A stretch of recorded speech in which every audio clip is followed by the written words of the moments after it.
abrir nuestras Biblias allí en Efesios capítulo 3, versículo 1. Hemos venido meditando, hermanos, en esta carta a los Efesios y terminamos la semana pasada, bueno, la última antepasada que prediqué, el capítulo 2, y vamos a empezar con el capítulo 3. Vamos a leer los primeros 7 versículos de este capítulo 3. Dice: por esta causa yo, Pablo, prisionero de Cristo Jesús, por vosotros los gentiles, si es que habéis oído de la administración de la gracia de Dios que me fue dada para con vosotros, que por revelación me fue declarado el misterio, como antes lo he escrito brevemente, leyendo lo cual podéis entender cuál sea mi conocimiento en el misterio de Cristo. Misterio que en otras generaciones no se dio a conocer a los hijos de los hombres, como ahora es revelado a sus santos apóstoles y profetas por el Espíritu, que los gentiles son coherederos y miembros del mismo cuerpo y copartícipes de la promesa en Cristo Jesús por medio del Evangelio, del cual yo fui hecho ministro por el don de la gracia de Dios que me ha sido dado según la operación de su poder. Vamos a orar, hermanos. Padre, te damos gracias. Gracias por tu palabra, Señor, que siempre nos redarguye, nos habla. Señor, ahora dispón en nosotros un corazón que quiera obedecerte, Señor, que quiera escucharte, que quiera corregir, Señor, lo que tú nos señales esta mañana, Padre, y que sobre todo seamos exhortados, animados, Señor, para servirte, para seguir caminando, para perseverar en tu evangelio, Señor. En el nombre de Cristo Jesús. Amén. Como les decía, hace 15 días terminamos el capítulo 2. Y veíamos en estos últimos 11 versículos del capítulo 2 que Pablo nos va a decir algo, ¿verdad?, que es una realidad que podemos, déjeme decirlo, una realidad palpable, una realidad que podemos entender quienes hemos creído en el Señor. Pablo dice: antes estabais muertos, ahora estáis vivos. Estaba haciendo esta comparación, pero no solamente el hecho de antes estar muerto y ahora estar vivos. También nos dice: antes estabais lejanos o erais lejanos, ahora hemos sido hechos cercanos. Antes, cuando, déjeme decirlo, en el Antiguo Testamento, Dios llamó a Abraham y a través de Abraham llamó un pueblo y a través de ese pueblo lo fue llevando, ¿verdad?, con un plan que ese pueblo no supo continuar, se desvió, pero en ese pueblo era donde el Señor estaba actuando. Y los gentiles estábamos lejanos, ¿no? En algún momento, Pablo nos dice que estábamos lejos de la ciudadanía de Israel. La salvación era a través de los judíos, porque la salvación vino por los judíos. Estar lejos de la ciudadanía de Israel era prácticamente decir que estábamos condenados, que no éramos salvos.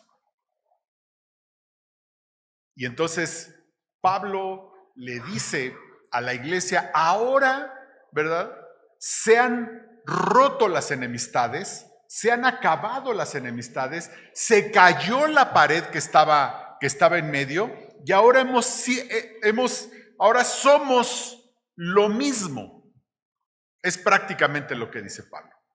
Somos lo mismo. Y así termina más o menos el capítulo 2, lo termina Pablo de esa manera. Al entrar al capítulo 3, Pablo empieza a hablar de algo que él llama un misterio.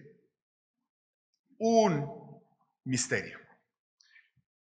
Y si entendemos de qué se trata este misterio, hermanos, y si comprendemos la magnitud de este misterio, hermanos, podemos entender cómo el plan de Dios, primero, es muy grande. Segundo, nos abarcaba a judíos y a gentiles. Y tercero, tenemos un gran privilegio. Fíjese que a veces este misterio se refiere a la iglesia y a veces, hermanos, déjeme decirlo, a veces parece que menospreciamos la iglesia. A veces parece que no le damos el valor correcto que tiene la iglesia. Y la iglesia no es esa estructura burocrática o administrativa que tenemos allá en las oficinas, ¿no? Ni siquiera, hace ratito en la sesión de negocios, ni siquiera la estructura que yo les enseñé. Eso es solo una manera de organizarnos, hermano. La iglesia es ese cuerpo de creyentes, esa congregación de creyentes en Cristo Jesús que formamos un cuerpo espiritual. No es una asociación, hermanos. No es que de repente alguien dijo, ¿qué les parece si nos asociamos, buscamos un fin común, ¿verdad? Nos afiliamos a esta iglesia y eso es la iglesia, hermano. Y podemos hacer lo que querramos siempre y cuando cumplamos más o menos un reglamento. Pero fuera de eso, no entendemos el alcance de lo que es la iglesia. Y nunca perdamos de vista, hermanos, nunca perdamos de vista que el Señor, a través de Pablo, en esta carta, lo que nos quiere hacer, lo que quiere hacer en nosotros es hacernos volver a nuestro primer amor. Y no es el primer amor en orden de tiempo, hermanos. Es volver a nuestro principal amor. Cuando habla de volver a nuestro primer amor, es de volver a nuestro principal amor, a nuestro amor más importante. Es que otra vez el amor más importante de nuestra vida sea el Señor Jesucristo. Si leemos todo Efesios, el Señor nos va a estar diciendo y nos va a estar, a través de Pablo, nos va a estar dando razones para volver a ese primer amor. Y hermanos, es tan fácil perder ese primer amor. Es muy sencillo perder ese primer amor. Se tiene un hijo, hermanos, y claro que se le ama y fácilmente podemos perder de vista nuestro primer amor. De repente tenemos una bendición, nos suben de puesto, de repente hay una victoria, terminamos una carrera y con mucha facilidad perdemos ese primer amor hacia el Señor Jesucristo. Pero además somos, como buenos seres humanos, tenemos unas justificaciones en nuestra cabeza buenísimas. Ah, no, yo amo a Dios en primer lugar. Ah, la iglesia me importa un cacahuate. ¿No? O sea, disociamos como que Dios está en un lado y la iglesia está por otro. A veces, hermanos, no, hermanos, que yo amo a Dios, es mi primer lugar, yo oro y leo la Biblia y no sabe Dios, viva el Señor. Y la iglesia, no tengo tiempo, no me importa, realmente no es algo que a mí tenga en primer lugar. Cuando pueda, veré qué hago en la iglesia. Oiga, hermano, pero tiene conflictos con los hermanos. Es que también es hermano, me cae gordo, no sé qué, yo no puedo trabajar con un hermano, no puedo trabajar con el otro. Y hermanos, pero decimos que amamos a Cristo. Ahorita que veamos este misterio, vamos a entender, y espero que así sea, estas dos cosas no están separadas. No hay manera de separar estas cosas. Si amo a Dios, si el Señor Jesucristo, si Dios es el primer amor, el amor más importante de mi vida, hermanos, en la misma dimensión está su iglesia. Su iglesia. No podemos separarlos, ¿no? Así. Bueno, sí amo a Dios, pero me caen gordos los hermanos. Sí amo a Dios, pero no me congrego porque no hay una congregación que se adapte a mi forma de ser. No sé si les he contado, mi hermano ya murió en la pandemia, ¿verdad? Pero iba a una iglesia, no le gustaba, iba a otra, no le gustaba, iba a otra, le encontraba algo, iba a otra, le encontraba algo y lo resolvió bien fácil. puso su propia iglesia. Ahora imagínense si así vamos a estar nosotros. Y aquí en el primer versículo, fíjese lo que nos va a decir Pablo. Por esta causa, yo Pablo. Estas palabras, por esta causa, nos indican que el capítulo 3 es la continuación argumental del capítulo 2. ¿Ok? Por esta causa, viene diciendo que antes estábamos muertos, ahora estamos vivos, antiguamente estábamos lejos, ahora estamos cerca, y dice que por esta causa, yo Pablo, prisionero de Cristo Jesús, por vosotros los gentiles, si es que habéis oído de la administración de la gracia de Dios que me fue dada para con vosotros, que por revelación me fue declarado el misterio, como antes lo he escrito brevemente, leyendo lo cual podéis entender cuál sea mi conocimiento en el misterio de Cristo. ¿Qué nos está diciendo Pablo? Pablo nos está hablando de un misterio.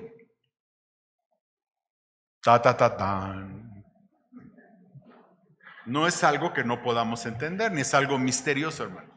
Ahorita vamos a entender de qué se trata este misterio. Nos está hablando de un misterio que tiene que ver con el hecho de que antes estábamos muertos y ahora vivos. Entonces, si antes estábamos muertos y ahora vivos, y este misterio tiene que ver con ese hecho, es un misterio que nos atañe a los que hemos conocido al Señor Jesucristo. Es un misterio que los que hemos conocido al Señor, que los que nos hemos arrepentido, que los que nos hemos recibido como Señor y Salvador, nos atañe a nosotros. Es un misterio que se refiere a nosotros. Es un misterio que tiene que ver con que antes estábamos lejanos y ahora somos cercanos. Tiene que ver con el hecho de que ahora somos parte del cuerpo. También tiene que ver con el hecho de que este misterio, de que esto que sucede, de que esta explicación del misterio es posible por medio del sacrificio de Jesucristo. Todavía no hemos dicho cuál es este misterio. Pero Pablo es lo que les está diciendo aquí. Por esta causa, quiero que sepan, quiero que vean que yo conozco este misterio, que a mí me fue revelado este misterio, ¿sí? Que ya se los venía yo escribiendo, ¿no? Dice que por revelación me fue declarado el mismo, como antes lo he escrito brevemente, como en el capítulo 2 lo he escrito brevemente, ¿sí? Que este misterio tiene que ver con eso, tiene que ver con que ya no hay enemistades entre judíos y gentiles, pero que ya no hay enemistades. Yo les decía cuando hablamos de esto, es que esas enemistades no solo abarca la enemistad entre judíos y gentiles, abarca las enemistades entre nosotros mismos.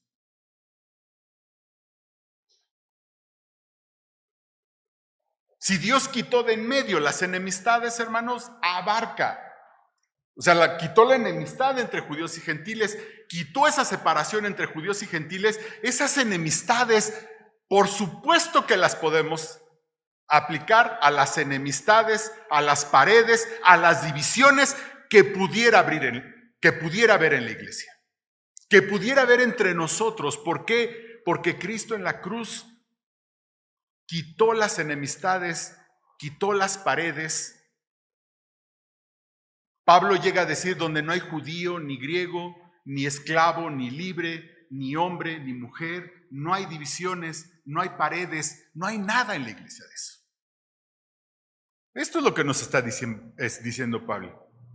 Y que este misterio le fue revelado a Pablo.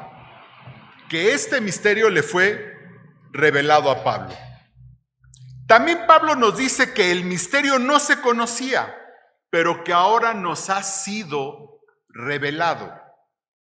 Versículo 5, misterio que en otras generaciones no se dio a conocer a los hijos de los hombres, como ahora es revelado a sus santos, apóstoles y profetas por el Espíritu. Hermanos, no es un misterio que no podamos conocer. No es un misterio que solo unos cuantos pueden conocer. A veces entendemos la palabra misterio como algo que solamente, ¿no? Del pastor para arriba lo saben y del pastor para abajo no lo pueden entender. No, hermanos. En el contexto bíblico, misterio es algo que antiguamente estaba oculto, antiguamente vamos a decirlo en el Antiguo Testamento, pero que ahora ha sido revelado a la iglesia. Que ahora ha sido revelado a la iglesia. Algo que estaba oculto. Ahora, debo de decirles, este es un misterio de 7 que podemos encontrar en el Nuevo Testamento. Este es un misterio de 7. 7 cosas que estaban ocultas, pero que ahora han sido reveladas. ¿Sí?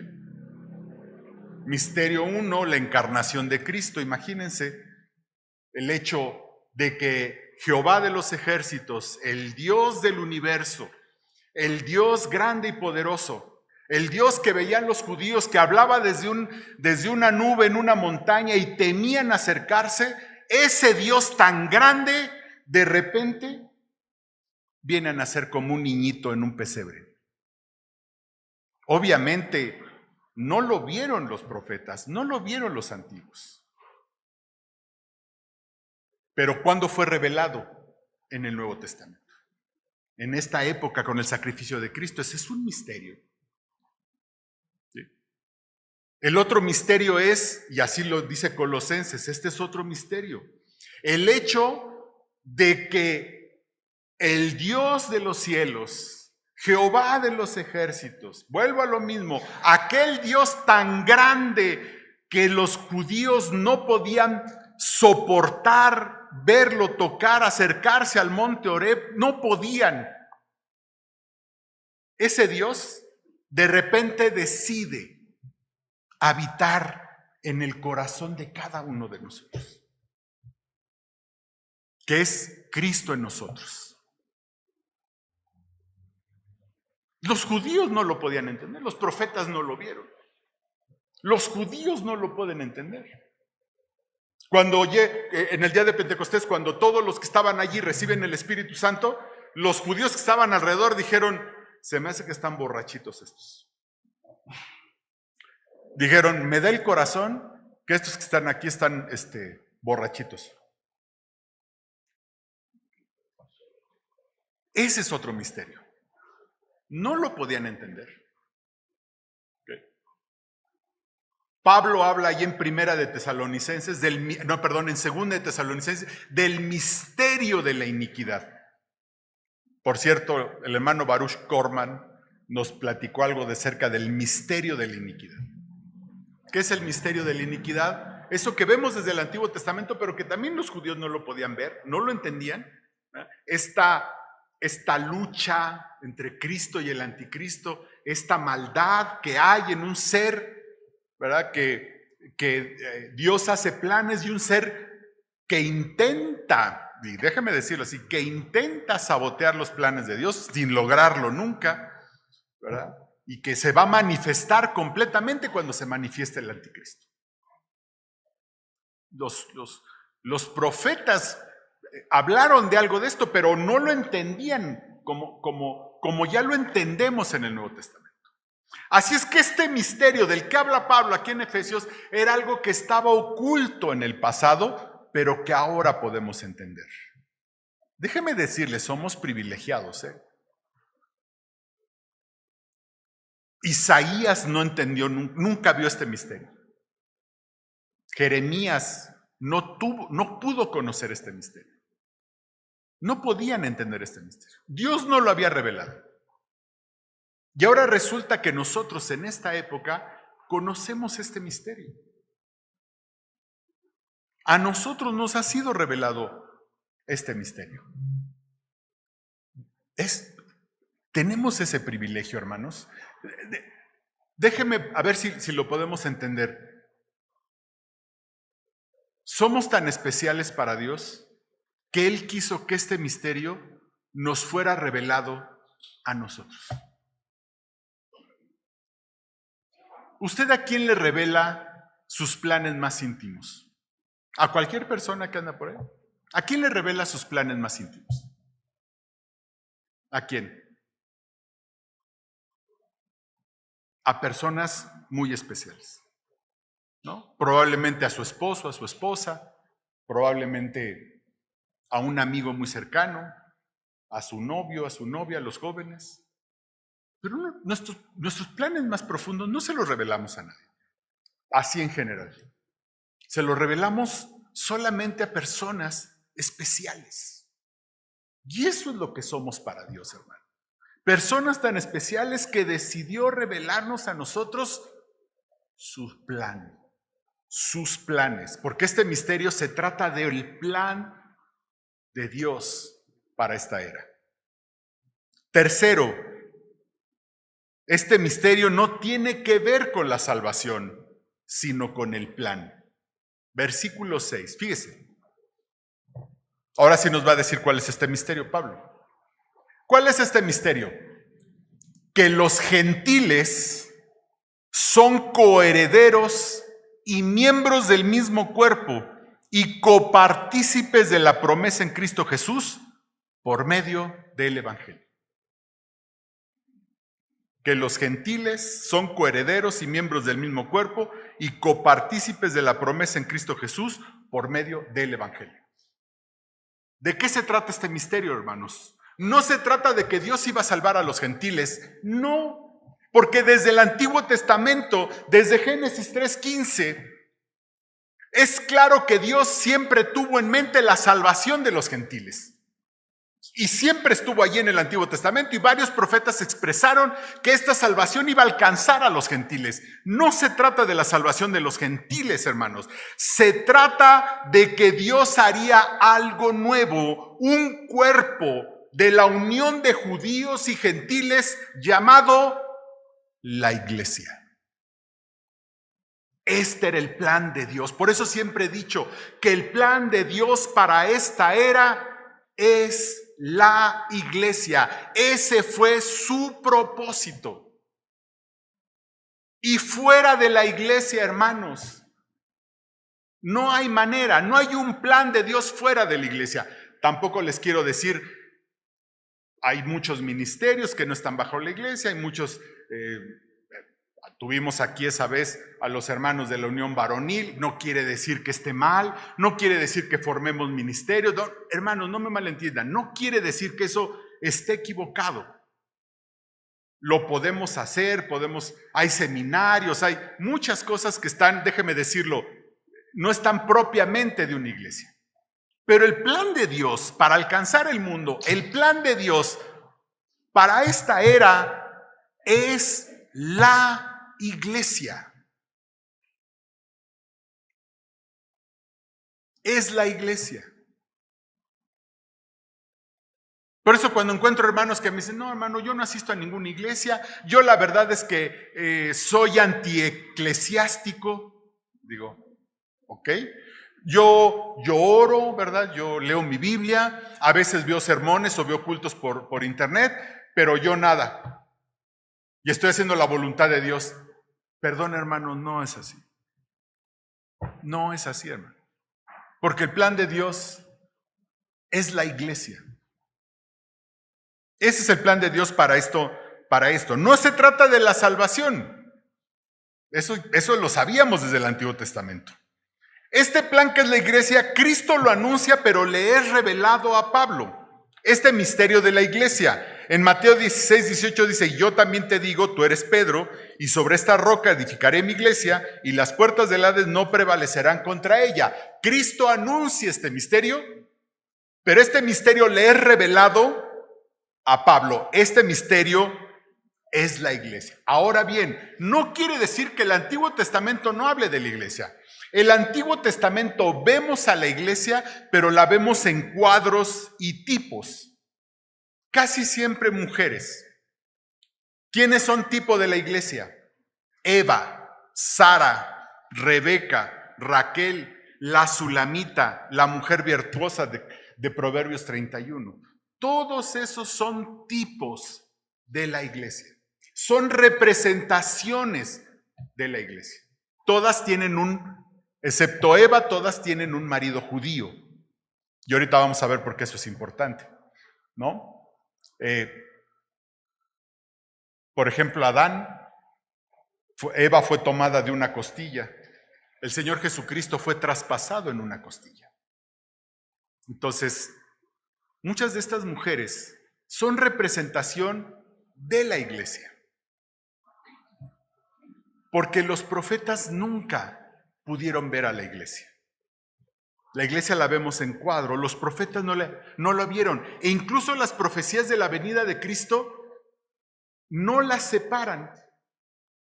Son el mismo evento. Por ejemplo, Isaías 9, 6 y 7. Porque un niño nos es nacido, hijo nos es dado, y el principado sobre su hombro, y se llamará su nombre, admirable, consejero, Dios fuerte, Padre eterno, príncipe de paz. Versículo 7. Lo dilatado de su imperio y la paz no tendrán límite sobre el trono de David y sobre su reino, disponiéndolo y confirmándolo en juicio y en justicia, desde ahora y para siempre. El celo de Jehová de los ejércitos hará esto. Fíjense, es un pasaje seguido. Versículo 6. Es la primera vez que vino el Señor Jesucristo como un niño. Versículo 7, es la segunda venida, cuando viene como rey a gobernar el mundo. Esto es lo que les pasó a los profetas. Nunca vieron esta era de la iglesia. Estaba oculta. Ahora, ¿esto de qué nos sirve, hermanos? Porque tal vez no alcanzamos a entender qué implica que seamos parte de la iglesia, del plan de los siglos. Del plan de los siglos. ¿Qué implica que seamos parte de la iglesia? Del plan de Dios. ¿Qué implica? Primero, hermanos, que somos la novia de Cristo. Y algún día seremos su esposa. Y esto a veces lo decimos, hermano, pero sí no sé si lo alcanzamos a entender.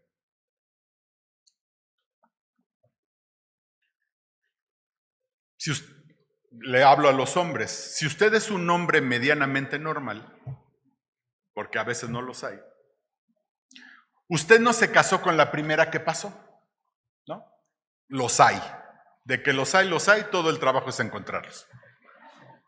Pero si usted es un hombre medianamente normal, ¿verdad? Usted no vio una chancluda caminar por ahí y la agarró y dijo, esta la quiero y que sea mi esposa. ¿O sí? No se rían porque me hacen pensar mal. No fue así, hermanos, ¿no? Nosotros siempre dijimos, si yo me llevo a casar, quiero una mujer, incluso decir como mi mamá, está bien, es una mujer especial, ¿no? Quiero una mujer que tenga estas características, que físicamente tenga estas peculiaridades, ¿verdad? Porque así me gusta, que de carácter tenga esto, que espiritualmente tenga esto. Quiere decir que para casarnos, para establecernos con una mujer, buscamos una mujer especial, que cumpliera ciertas características. Y el día que la encontramos, si usted es un hombre normal, la persiguió hasta que cayó. ¿Por qué? Porque valía la pena. Porque era la mujer que usted estaba buscando, ¿no? Yo cuando vi a Liet, ¿sí? Tenía 3 guaruras, y dije, vale la pena aventarme el tiro con los guaruras, ¿no? Entonces, pues la perseguí hasta que cayó. Por eso me pusieron el príncipe valiente en aquella época. Pero no nos casamos con cualquier persona. Para establecer una relación de amor duradera y establecernos como el esposo o la esposa con alguna persona, es porque es una persona especial, porque la buscamos, porque no es como cualquiera, porque a nuestros ojos y a nuestro punto de vista es una mujer especial. Ah, hermano, pues eso somos para el Señor Jesucristo. Somos algo muy especial. Segunda de Corintios 11:2, Pablo le dice a los corintios, porque os celo con celo de Dios, pues os he desposado con un solo esposo para presentaros como una virgen pura a Cristo. Hoy somos la novia de Cristo. Y un día vamos a ser su esposa, seremos su esposa y tendremos una boda en el cielo con el novio. ¿Con cuál novio? Con el Señor Jesucristo. Apocalipsis 22:17, y el espíritu y la esposa dicen ven, y el que oye diga ven, y el que tiene sed venga, y el que quiera tome del agua de la vida gratuitamente. Allá vamos a estar en el cielo, en unas bodas, casándonos ¿con quién? Con el Señor Jesucristo. ¿Han visto a las novias cómo están todas emocionadas? Así vamos a estar, hermanos, en unas bodas donde somos la novia. Como iglesia somos la novia de nuestro Señor. Vamos a presentarnos a esas bodas. Somos algo muy especial para el Señor. Muy especial. Apocalipsis 19:7-8 dice, gocémonos y alegrémonos y démosle gloria porque han llegado las bodas del Cordero y su esposa se ha preparado. Fíjese cómo nos describen, su esposa se ha preparado y a ella se le ha concedido que se vista de lino fino, limpio, resplandeciente, porque el lino fino es las acciones justas de los santos. No somos cualquier cosa, hermano. La iglesia no es cualquier cosa. Somos un novio. Dígame, hermano, ¿qué pasaría si a alguien le faltara el respeto a su esposa? ¿Qué pasaría, hermano? ¿Qué pasaría? Por supuesto que salgo en su defensa. Por eso, hermano, de veras, atentar contra la iglesia, ¿a quién tiene el valor de atentar contra la esposa del Señor? Recuerden, el Señor la va a defender. Es su novia.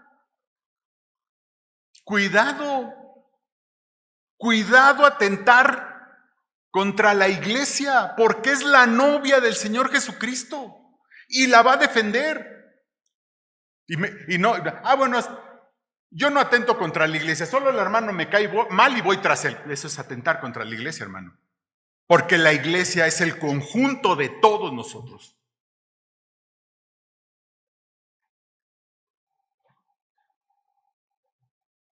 El Señor Jesucristo, cada vez que las recomendaciones que se dan del trato del esposo a la esposa, es cómo nos trata a nosotros Jesucristo. Siempre debemos como hombres decir, así debo de tratar a mi esposa. Pero debemos de entender todos que así es como nos trata el Señor Jesucristo. Primera de Pedro 3:7. El Señor Jesucristo nos da un trato muy especial como su novia y que seremos su esposa. Vosotros, maridos, les dice Pedro, vivid con ella sabiamente, dando honor a la mujer como a vaso más frágil y como coherederas de la gracia de la vida para que vuestras oraciones no tengan estorbo. ¿Qué quiere decir con esto, hermanos? Que el Señor Jesucristo nos da honor y nos trata como a vaso más frágil. Fíjese cuánto amor tiene el Señor por nosotros, que nos trata como iglesia como un vaso frágil. Como un vaso frágil nos trata.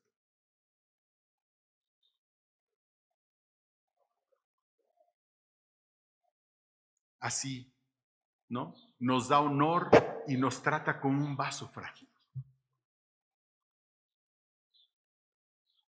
No sé, hermanos. Yo puedo ver el amor de Dios, el amor de Cristo hacia nosotros. Cristo nos ama profundamente y aquí mismo en Efesios, en esta misma carta, Pablo nos va a decir, ¿verdad?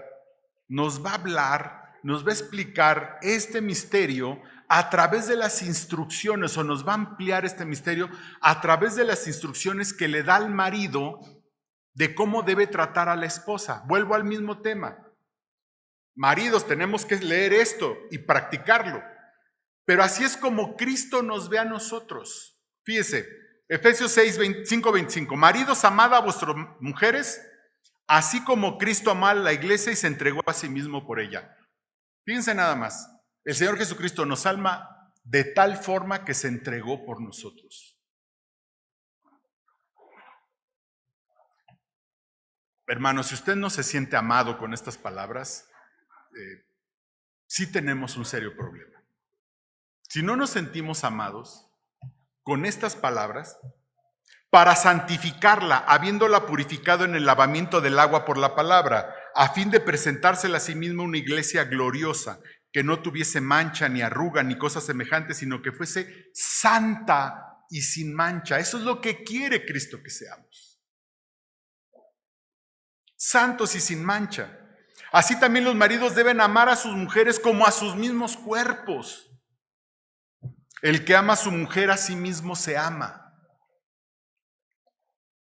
Porque nadie aborreció jamás su propia carne, sino que la sustenta y la cuida, como también Cristo a la iglesia. Porque somos miembros de su cuerpo, de su carne y de sus huesos. Por esto dejará el hombre a su padre y a su madre, y se unirá a su mujer, y los dos serán una sola carne. Grande es este misterio, mas yo digo esto respecto de Cristo y de la iglesia. Fíjese lo que está diciendo Pablo. Esto que estoy hablando aquí de que los maridos tienen que hacer, lo digo lo mismo respecto de ¿quién? De Cristo y su iglesia.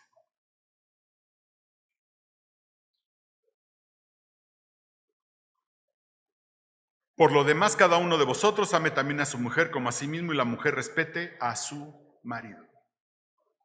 Fíjese lo que dice el Señor. Digo lo mismo de Cristo y de la iglesia. Cuidarnos, sustentarnos, amarnos.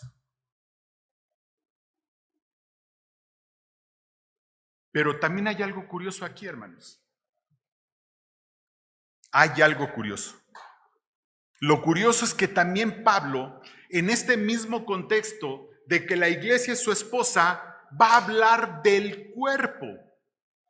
Está hablando del cuerpo y parece curioso, porque lo siguiente que debemos de entender es que somos, como iglesia, somos el cuerpo de Cristo. Y ahora sí llegamos al punto principal. Le di muchas vueltas para llegar a este punto, pero ya estamos donde quiero que estemos. Lo primero que les he estado diciendo es cuánto nos ama el Señor. Cuánto amor ha demostrado por nosotros. Ahora lo que debemos de entender es que la iglesia es su cuerpo. Primera de Corintios 12:27. Vosotros pues sois el cuerpo de Cristo y miembros cada uno en particular. Somos el cuerpo de Cristo. Efesios 5:23, porque el marido es cabeza de la mujer, así como Cristo es cabeza de la iglesia, la cual es su cuerpo y él es su salvador. Déjame que veamos esto. La iglesia como iglesia es el cuerpo de Cristo. Y Cristo es la cabeza. Hermano, no puede haber algo así como amo a Dios, pero me cae gorda la iglesia. Amo a Dios, pero me cae gordo aquel hermano. Amo a Dios, pero no puedo ver al otro hermano. Amo a Dios, pero allá los pobres. Digo, eso espero que no pase aquí porque lo he visto en otras iglesias. ¿Por qué, hermanos? Porque si amamos a Dios, si Él es lo primero en nuestra vida, si Él es el primer amor de nuestra vida, ¿cómo demostramos ese amor? ¿Cómo expresamos ese amor? Amando a su iglesia. Ahora déjeme decirle, yo puedo decirle a mi esposa, te amo, mi amor, no sabes cómo te amo. ¿Sí me explicó? Pero ni la sirvo, ni la proveo, ni la atiendo emocionalmente, la tengo olvidada y abandonada. ¿Ustedes qué dirían? ¿La amo o no la amo?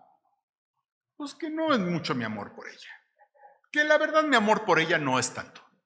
Así parecemos muchos cristianos. Amamos a Dios, amamos a la iglesia, pero nos viene y nos va lo que pasa en la iglesia, qué hace la iglesia, a dónde va la iglesia, qué puedo hacer para ayudar a la iglesia. Nos tiene sin el menor cuidado.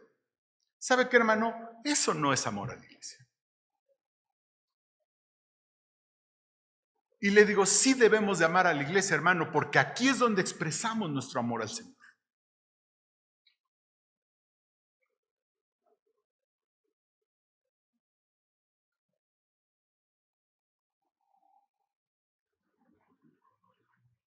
Aquí, hermanos, en la iglesia, con los hermanos, sirviéndolos, estando en la estructura de la iglesia local, viendo por las necesidades de la iglesia, viendo por los hermanos, reconciliándome con los hermanos que tal vez en algún momento me he disgustado, haciendo lo propio con esta iglesia que es el cuerpo de Cristo. No hay manera de que lo podamos separar.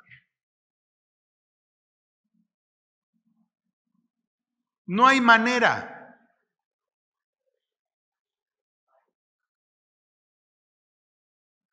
Si a usted la iglesia no le importa, hermano, tampoco le importa a Cristo, por más que usted me diga que ama al Señor con todo su corazón.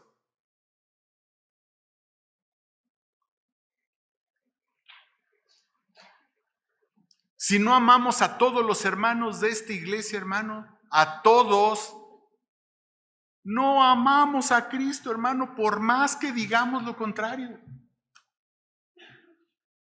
Por más que digamos lo que sea. No hay manera.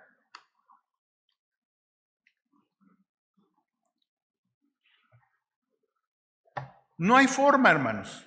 Somos el cuerpo de Cristo.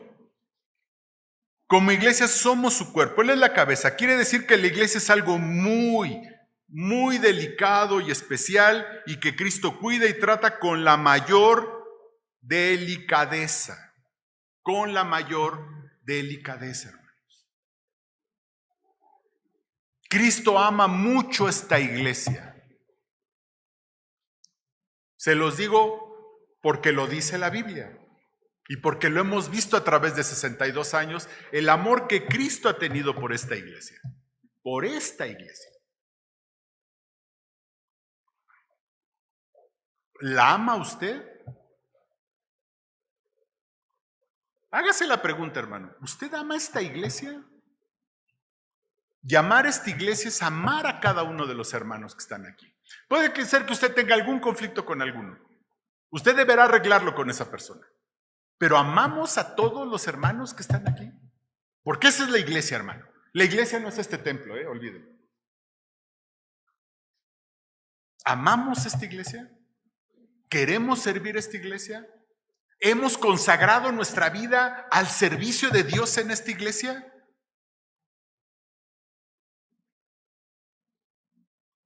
¿O solo hay, Señor, no sabes cómo te amo? No, te adoro, Señor. Y cantamos aquí, Señor, tú eres lo mejor. No, viva, gloria a Dios. Hermano, ven a clases. Ay, no, es que es muy tarde. Hermano, necesitamos para un programa. No, hermano, no tengo tiempo. Hermano, no sé, pero yo creo que tu canto es más emoción que amor verdadero. Me da el corazón.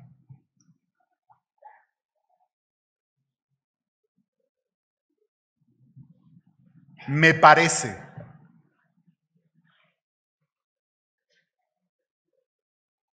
Y finalmente, este pasaje dice que Pablo fue a quien se le asignó el ministerio de este misterio, o el ministrar este misterio.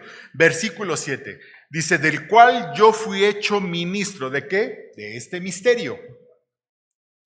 Yo fui hecho ministro por el don de la gracia de Dios que me ha sido dada según la operación de su poder. A Pablo se le encomendó revelar este misterio. Él dice que a él lo recibió por revelación. Dios le reveló este misterio de la iglesia. Y a él se le encomendó revelar este misterio a la iglesia. El misterio de la iglesia, a Pablo se le encomendó revelarlo en la iglesia. Y déjeme decirle algo curioso. Todo lo que nosotros sabemos de la naturaleza de la iglesia, todo lo que nosotros sabemos de la naturaleza de la iglesia, solo lo encontramos en las 13 cartas de Pablo. Claro que otros autores mencionan a la iglesia, pero toda la explicación de su naturaleza, de qué es, de qué es el cuerpo de Cristo, de qué es la novia de Cristo, de qué es la esposa, todo lo que sabemos de la naturaleza de la iglesia, solo lo encontramos en las 13 cartas que Pablo le escribió a 7 iglesias. ¿Qué quiere decir eso? Que a él Pablo, como lo dice aquí, a él se le encomendó revelar este misterio. A Él fue el que se le encomendó y Él fue el que lo hizo, revelar este misterio de la iglesia, de la naturaleza de esta iglesia, de que judíos y gentiles formarían un mismo cuerpo. La pregunta con la que debemos terminar, hermanos, que es la más importante. Primero, ¿qué debemos entender? Que Dios inició, que Dios tuvo iniciativa de amarnos de manera especial. Es lo primero que debemos entender. Dios tuvo la iniciativa de amarnos en primer lugar al entregar a su Hijo, hacernos parte, hacernos salvos, darnos la salvación y hacernos parte de su cuerpo. La pregunta es, ¿cuál va a ser mi respuesta ante eso? ¿Cómo voy a responder ante ese amor? ¿Cuál va a ser mi respuesta ante el amor que Cristo tuvo para conmigo? ¿Cuál va a ser mi respuesta? ¿Cómo voy a responder? ¿Sirviéndole? ¿Amando? ¿Sirviendo a mis hermanos? ¿Sirviendo en esta estructura de esta iglesia local? ¿Llevando el evangelio para que otros lo conozcan? ¿Trabajando al servicio de quien me amó primero? ¿Cuál va a ser mi respuesta, hermanos? Ese es el punto. Conocer este misterio no nos sirve de nada. Solo llena nuestra mente de información y ya. La pregunta verdadera es, sabiendo de qué se trata este misterio, ¿cuál va a ser mi respuesta ante este amor tan grande de Cristo hacia nosotros? Oremos. Padre, te damos gracias. Bendito Padre Celestial, te agradecemos, Señor, este amor tan grande, Señor, y profundo que tuviste por nosotros, que tienes por nosotros, Señor, al hacernos parte de tu plan, Señor, de este plan que tuviste desde los siglos. Y que, Padre, que nuestra respuesta sea amarte en primer lugar, Señor. Amarte como lo único de nuestras vidas. Señor, que no seas una prioridad, que no seas una parte de nuestras vidas. Que seas el todo, Señor. El todo, absolutamente el todo de nuestras vidas. Y que, Padre, esta respuesta se transmita y represente, Señor, mayor consagración de nosotros. Una mayor consagración a amarnos, a servirnos, a predicar el evangelio, a engrandecer tu reino. Te pedimos que nos fortalezcas para esto, en el nombre de Cristo Jesús. Amén.